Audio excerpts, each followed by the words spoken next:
say, bro, you know, you're running your mouth. You're talking all this stuff on Facebook. You're underestimating me, but you don't understand. I already have you download. First of all, I know karate. I know the style. I know how y'all get down. I know how y'all fight. You know, I've learned karate too. He's going to have a rude awakening, you know. I mean, he believes he's going to knock me out. I've never been knocked out in my life.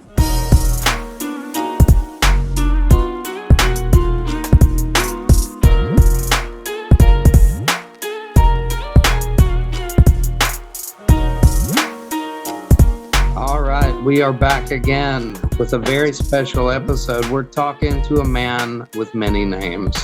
We got Devontae Wiley here, also known as David Wiley to Keith No, also known as the Wood, also known as the Canna Man. How you doing, my friend? I'm doing pretty good, man. Mighty fine. How about you, sir? Oh, if I were any better, I think I'd died and gone to heaven. Nah, I feel it, man.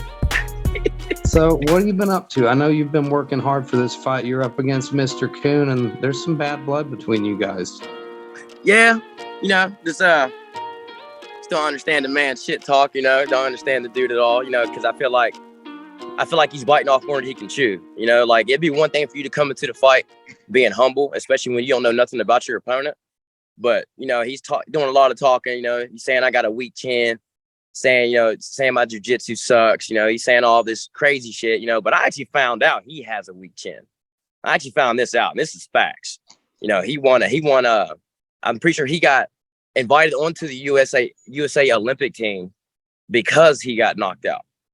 His other fighter got disqualified for hitting him in the face too hard, and he was unable to continue. So with that being said, you know, for somebody like him to hop in a ring with somebody like me who's been doing full contact this entire life, I think it's going to be an interesting fight. You know, I'm not going to underestimate him. I don't underestimate people. I'm still going to fight him as if he's a pro like anybody else. But, you know, I just hope he understands that this isn't going to be the type of fight that he thinks it's going to be. And it's a really interesting matchup because, you know, like you say, he's a traditional martial artist. You know, This will be his first MMA fight, but he's got that unique traditional martial arts background, and that's something you carry too. Yeah. You know, I've seen your kicks, and you've got some amazing traditional martial arts kicks. How did you get started? Say it again. The car drove by me. How did you get started in martial arts? Well, I actually got started in martial arts back when I was probably like 15 years old. I started in boxing, and then I was doing boxing off and on for a little while. But I started to realize that boxing wasn't really my forte. Although I like it, I do love boxing, but it wasn't really my forte. So, you know, I went around to different schools and stuff. I even went to the school where Coon trained at over here in St. Albans. And, you know, I didn't really like it simply because it wasn't the type of martial arts that I was looking for. I'm looking for a more combative type of martial arts. I don't want to be going to a school for years, you know, and not really learning much. So, you know, I kept searching around until I found me a teacher.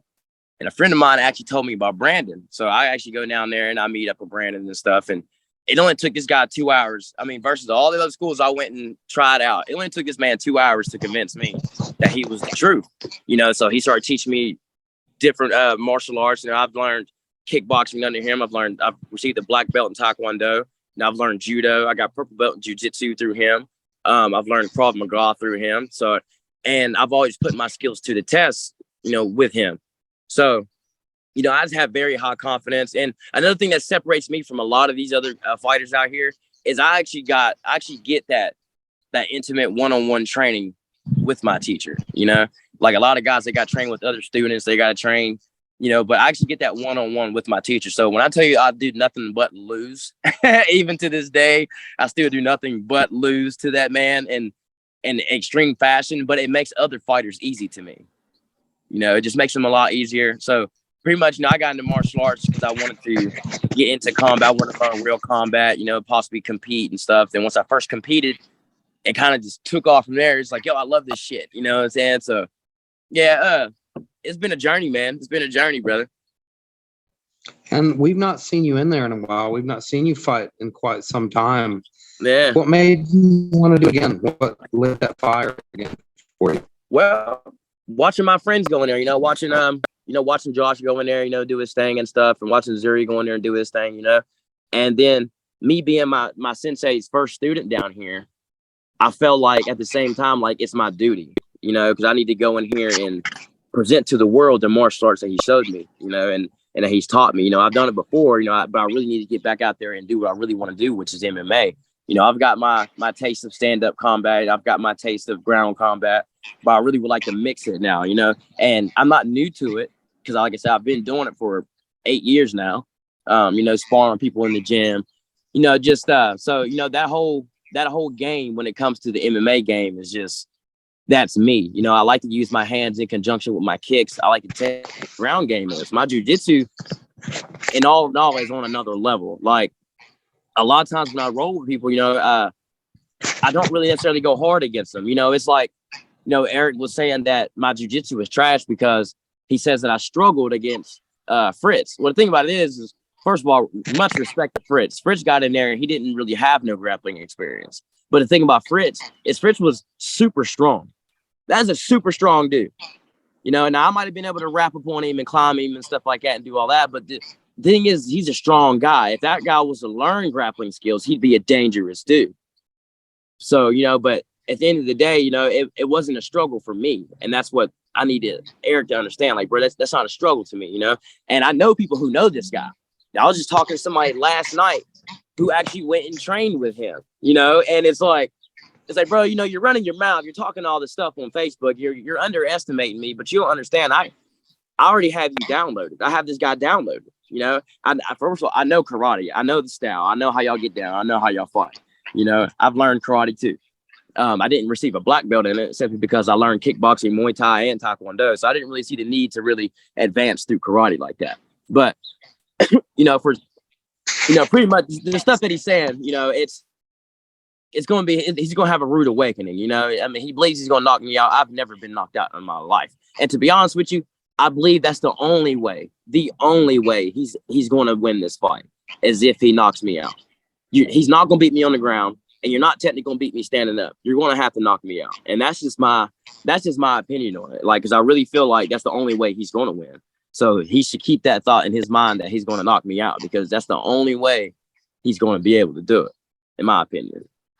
Well, I think it's why it's such an interesting fight too, because, with that traditional martial arts background, a lot of the fighters you're seeing at the local level, they're not used to seeing that. They're not used to dealing with those kicks and dealing with that style. Yeah. But you are. And I think you feel like, I know that stuff, and then I've got some tricks of my own too. Exactly. So yeah, it's going to be an interesting fight. Like I said, I'm not going to underestimate him. Like I said, he's got his experience doing what he does and stuff like that. But he has to understand he's stepping from one world and going into a totally different one. So I feel like he really just needs to be more humble. With his words. I don't know if he's just trying to sell the fight or what it was. It would make more sense if he was somebody who I have fought against before. And then he starts talking shit, like, oh man, well, I think I can knock you out, or da da da da da. Okay, you're comfortable, you're cool to say that. That's cool. You can say that. But this guy doesn't know me from Adam. He saw me in one jiu-jitsu match, and he's literally basing his entire game plan off of that. He's basing it off the fact that he thinks that I absolutely suck. So I want him to believe that. I want him to continue to believe that. Keep believing that I absolutely suck. Keep underestimating me, because when you come in trying to get that knockout, you're going to realize, it's not going to be easy. It's not going to be easy. Like I said, I ain't going to underestimate him. I'll give him his props, but you're not going to beat me up like you think you are. Now, I don't know how close to the vest you want to play it, but when you think about it, how do you see this fight ending? Honestly, I see the fight ending with me just taking him out. I honestly see the fight ending with me either submitting him or ground and pounding him out. Because like I said, he's not the type of dude who I think can out wrestle me. I don't think you can outdo me when it comes to that department. So really, he's gonna have to try to maintain his distance, which I know he's shorter than me, so I know it's gonna be hard for him. So he's gonna have to try to maintain his distance, because if I get close to him, I think it's going to be game over. I think once I get a hold of him, he's not going to be able to break free. He's not going to be able to get out of it. Like I said, he might have went and done his little jiu-jitsu matches, but his jiu-jitsu isn't my jiu-jitsu. And my jiu-jitsu is one thing that I have utmost confidence in. Like, he might be able to beat me stand up, because he's got his experience, doing what he does. But you're not going to beat me if I get a hold of you. If I get a hold of him, I'm just gonna call it over. So that's my question. Are you willing to put him on notice right now and say, I'm not worried about getting in a striking match with you. I'm going to take you down and I'm going to finish you there. Well, I would like to tell him that, but I don't want him to get comfortable there. I don't want him to think, okay, he's going to try to take me down. So I'm going to build my game plan off of that. Well, I know it's interesting because I know you're very comfortable on the feet too. I know you're definitely a very talented striker. So I think it's going to be a really interesting match because when I think we see you two striking, seeing those two traditional martial arts styles together, it's going to be something for the fans to enjoy. Yeah, definitely. It's gonna be a banger, man. It's gonna be a banger. You know me, I like trying crazy shit. I might pull something out my ass. And throw like the wildest kick, like some kind of like rolling thunder kick right out of the gate. That's what I would do. Yeah, something just absolutely just off the fucking wall. That's what my friend of mine told me. He's like, man, you gotta come out there and do something crazy when you run out there. I was like, I might. I'm thinking about it. I might, but I really want to see what I really want to gauge him, at the same time. I might throw something crazy, but at the same time, I really want to see what he's got. If he swings at me, he connects or he hits me, and I realize he does not have the power that he has. Oh man, it's like you can say, like I ain't gonna underestimate him, but it's gonna get serious real fast. It's gonna get serious. Like I say, he better knock me out. So the last thing I wanted to talk about before we go, you're not just a fighter. You're a man who does many things. You're an entrepreneur. Yes. I want you to tell the people what you got going on. Well, right now, we are in the midst of getting Canevasion Shop and Lounge up and running. We are trying to get a mobile lounge and we're trying to get a physical lounge in the process right now. So, we're trying to get the people out here so we can get them involved in all the games that we have to offer. We offer challenges, people to win prizes. You can win cash. We make food, we cook for people. So pretty much it's pretty much you take Buffalo Wild Wings and all these other fun places that you can go to and enjoy yourself, but you can come down here to Canevasion and enjoy all those same things.